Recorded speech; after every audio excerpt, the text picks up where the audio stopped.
Hi guys, this is Fabi and I just wanted to share a super delicious recipe, some carne asada fries. If you saw my previous video, I did carne asada tacos, and every time I make carne asada tacos, well, I have to make carne asada fries.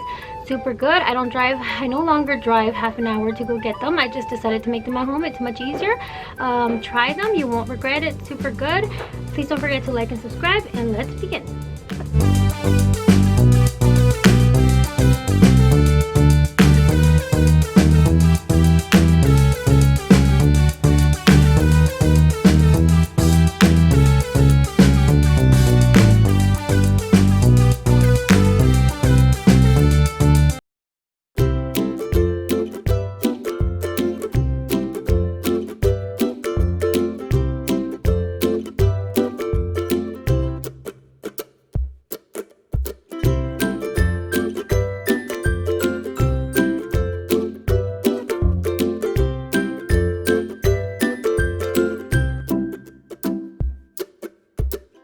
We are going to begin by adding a little bit of oil to a skillet and sauteing the peppers and the garlic cloves until they're brown on all sides. As you can see, I did not peel the garlic cloves. I'm sauteing them with the peel on.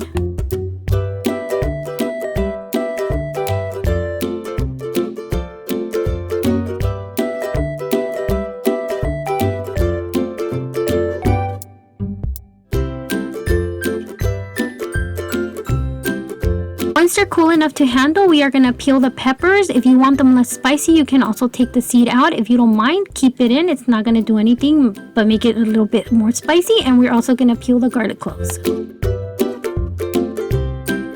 We are going to use a processor or a blender. Either one is okay. It doesn't make a difference. And we're going to start by putting our avocados in there.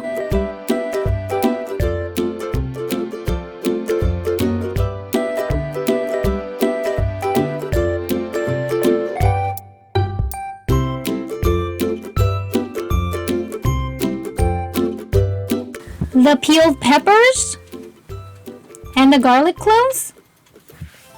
The salt and the pepper are always to taste, so that's all up to you. I'm going to put the juice of 1 lime into the processor.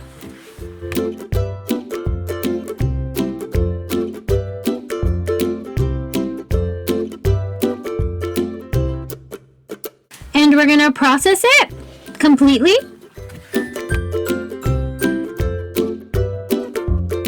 Once we've processed it, we're going to add about 1/4 cup of water, and we're going to keep processing. If you want your salsa chunky, you can leave it before, don't add the water, but I like it like this.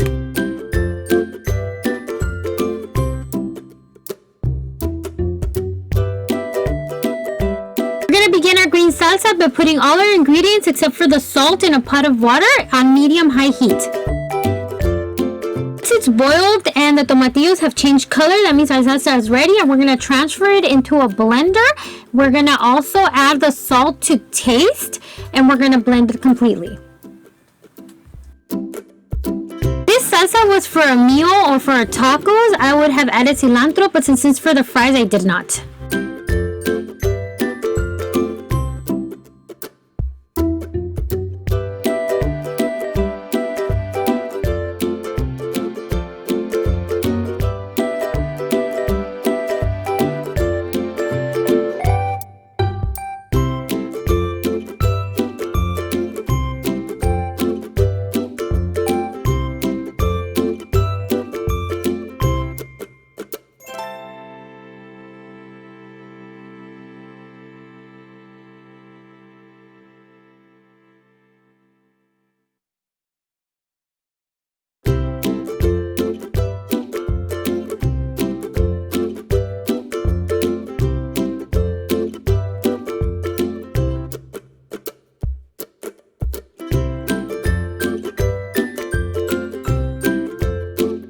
We're going to begin by seasoning and marinating our meat with the salt, the Goya seasoning,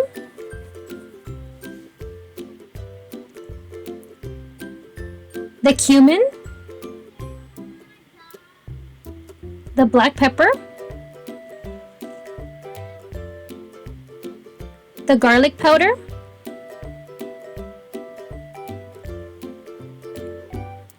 And we're gonna mix our lime juice with the soy sauce before we dump it into the meat.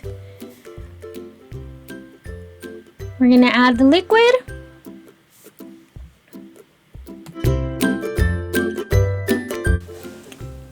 And mix all of everything together with clean hands. This mixture, this marinade of meat is better if you leave it overnight, if at all possible. If not, at least minimum 3 hours so that all the juices in the meat can get all the flavor possible.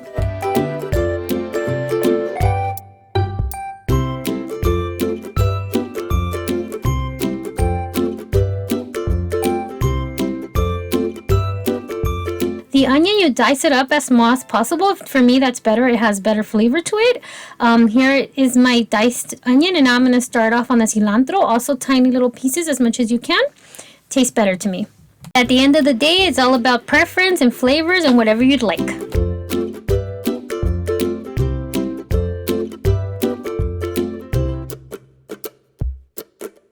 Okay, now that our meat has been marinating overnight, I am going to put it on a big pan so I can stir fry it or like fry it. You are gonna start on medium high heat. You do not want to put it on low heat because the meat is gonna boil and it's just gonna have like a boily taste. So it's like a little bit of higher heat, medium to medium high heat. You are gonna be moving it constantly. The meat is gonna let off some juice.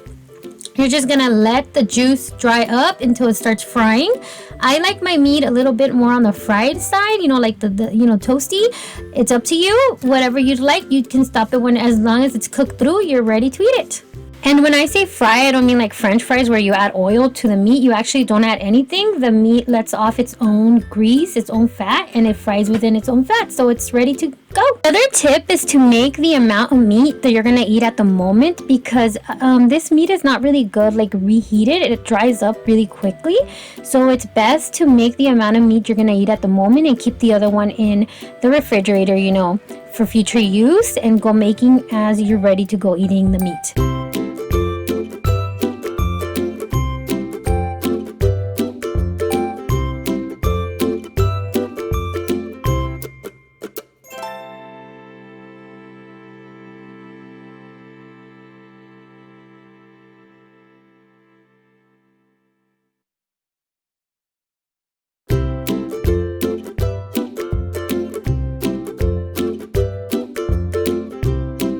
Begin our fries by adding oil to a fryer pot on medium-high heat. The oil has to be very hot before you add the fries into there. And once you add the fries into there, do not start mixing because you're going to make them fall apart. Let them fry for a bit before you start mixing them to separate them a little. Once they've been frying for a few minutes, then you can start moving them around so they don't stick to each other. Getting the fries to a crispy consistency does take quite a few minutes, about 8 to 10 minutes. You can keep checking them until they're like a golden brown to your liking.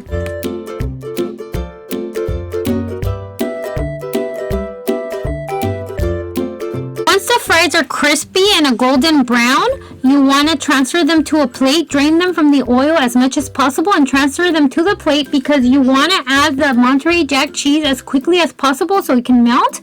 Once you do that, you want to add the warm meat also so that it can keep melting, and that way you'll get some gooey, delicious, stretchy cheese. There, you can add the toppings of your choice. It's really up to you, whatever you'd like. I added the Mexican table cream, then the avocado salsa, the green salsa,